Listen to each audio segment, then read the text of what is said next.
নমস্কার বন্ধুরা, আমি সোনালি আর আপনারা দেখছেন সোনালিস গার্ডেন। আজকের আমার ভিডিও গোলাপ ফুলের গাছ নিয়ে।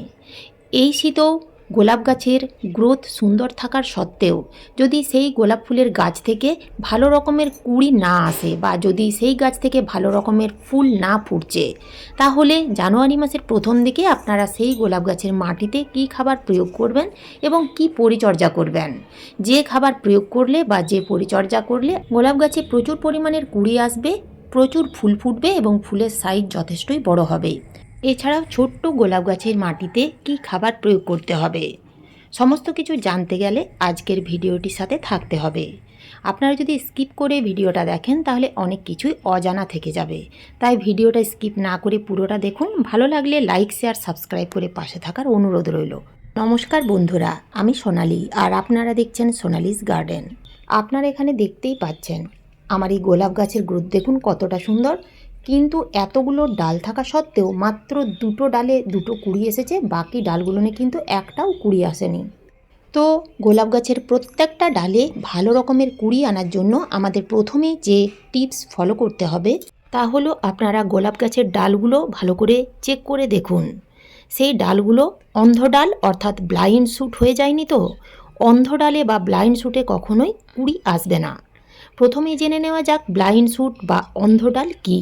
গোলাপ গাছের ডালটি বড় হতে হতে হঠাৎ যদি আটকে যায়, যেখান থেকে আর কোনো রকম গ্রোথ হয় না, এই ডালটিকেই আমরা অন্ধ ডাল বা ব্লাইন্ড শ্যুট বলবো। যেমন এই ডালটা দেখুন, এখান থেকে কিন্তু আর কোনো রকম ডাল বের হয়নি, তাই এই ডাল না রেখে এইভাবে অন্ধ ডালের মাথাটা একটু কেটে দিতে হবে।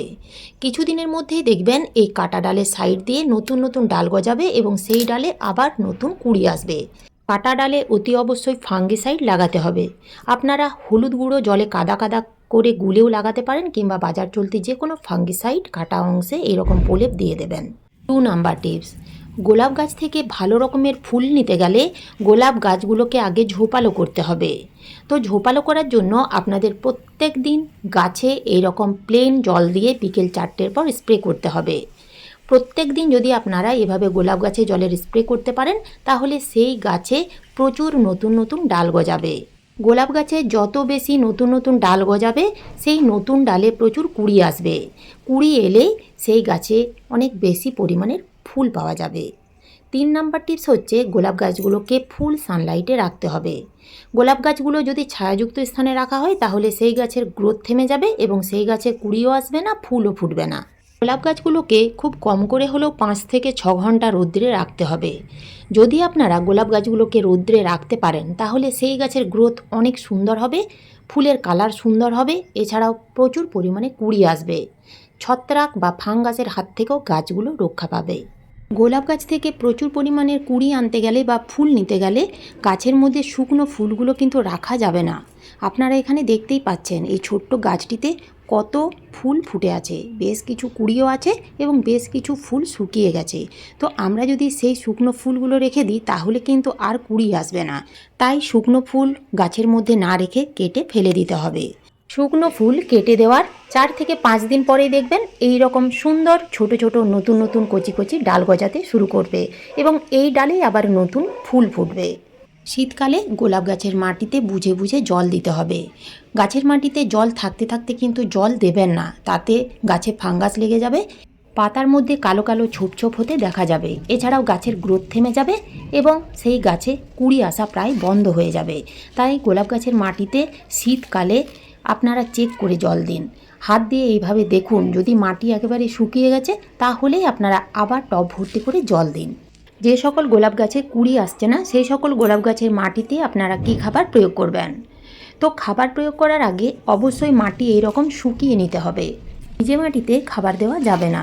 যদি আপনাদের গোলাপ গাছের মাটি ভিজে আছে তাহলে ভালো করে রোদ্রে শুকিয়ে নিন, তার পরের দিন আপনারা খাবার প্রয়োগ করবেন।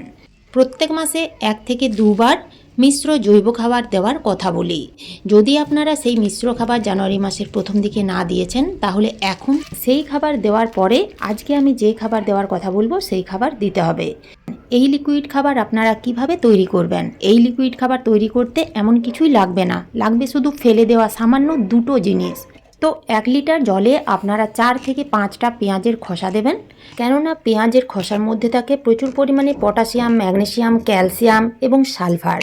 প্রচুর পরিমাণে গাছে ফুল ফল আনতে এবং গাছকে দ্রুত বৃদ্ধি করতে সাহায্য করে। এছাড়াও আছে অ্যান্টিফাঙ্গাল এবং অ্যান্টিব্যাকটেরিয়াল উপাদান, যা গাছের গোড়ায় ছত্রাকজনিত রোগ কমায় এবং গাছের রোগ প্রতিরোধ ক্ষমতা বাড়ায়। আর একটা যে উপাদান দিতে হবে তা হলো 4 থেকে 5টা পাকা কলার খোসা।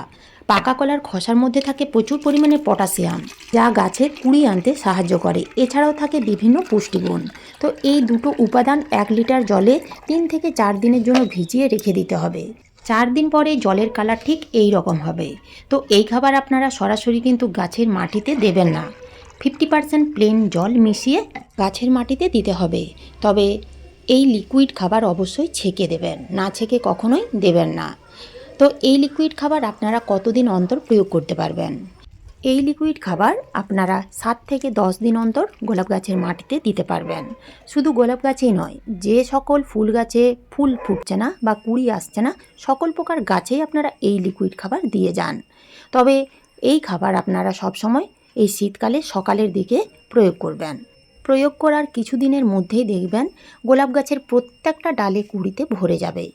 এখন জেনে নেওয়া যাক, যে সকল গোলাপ গাছ একেবারেই ছোট কিংবা কাটিং থেকে চারা তৈরি করেছেন, সেই সকল গোলাপ গাছের মাটিতে আপনারা কি খাবার প্রয়োগ করবেন। 2 মাস আগে আমি ছোট্ট একটা গোলাপ গাছের ডাল বসিয়েছিলাম এবং সেই ডালটা থেকে দেখুন কি সুন্দর চারা তৈরি হয়েছে এবং ফুল ফুটেছে, একটা কুঁড়িও আছে। তো এখন আমি এই ছোট্ট চারা গাছে খাবার প্রয়োগ করব। তো খাবার প্রয়োগ করার আগে মাটি একটু আলগা করে খুশে নিতে হবে। এখানে আমি বেশ কিছু খাবার নিয়েছি। তো এই চামচের মধ্যে যে খাবারটা দেখতে পাচ্ছেন, এই খাবারটা হচ্ছে 1 চামচ হাড় গুঁড়ো। আর নিতে হবে 1/2 চামচ সরষের গুঁড়ো খোল, 1/2 চামচ নিম খোল, 1/2 চামচ ডিমের খোলা, 1/2 চামচ চা পাতা, 1/2 চামচের থেকে একটু কম পটাশ, আর 1/2 চামচ নিয়েছি এপসাম সল্ট। ছোট্ট গাছটিকে খুব তাড়াতাড়ি ঝোপালো করার জন্য আমাদের শিকড় বৃদ্ধি করতে হবে। তো হাড়ের গুঁড়ো দিলে গাছের শিকড় খুব তাড়াতাড়ি বৃদ্ধি হয়, কেননা হাড় গুঁড়োর মধ্যে থাকে প্রচুর পরিমাণের ফসফরাস। এছাড়াও প্রত্যেকটা খাবার ভালো করে এইভাবে মিশিয়ে গাছের মাটিতে দিয়ে দিতে হবে। তারপরে আর একটা জিনিস আমাদের দিতে হবে, তা হলো পুরনো গোবর সার। 1 মুঠোর মতো পুরনো গোবর সার এই খাবারগুলো দিয়ে ঢেকে দিতে হবে। প্রত্যেকটা খাবার দিয়ে দেওয়া হয়ে গেলে চামচ দিয়ে একটু নাড়াচাড়া করে পুরনো মাটি, অর্থাৎ আপনার হাতের সামনে যে মাটি থাকবে সেই মাটি দিয়ে খাবারগুলো চাপা দিয়ে দিতে হবে। এইভাবে যদি আপনারা খাবার প্রয়োগ করেন তাহলে ছোট্ট চারা গাছটি খুব তাড়াতাড়ি সেই খাবার গ্রহণ করতে পারবে। গাছ তাড়াতাড়ি ঝোপালো হবে এবং সেই গাছে আরও অনেক বেশি ফুল ফুটবে। এই খাবার মাসে 1 বার দিয়ে যেতে হবে। গোলাপ গাছ হচ্ছে সেনসিটিভ গাছ, তাই এই গাছে ফাঙ্গাস লাগার প্রবণতা অনেক বেশি। তাই নিয়ম করে আপনাদের ছত্রাকনাশক স্প্রে করতে হবে। তো আপনারা ছত্রাকনাশক হিসেবে সাপ বা ব্যাবিস্টিন স্প্রে করতে পারেন। কীটনাশক হিসেবে আপনারা টাটা কোম্পানির ট্যাবগড় ব্যবহার করতে পারেন।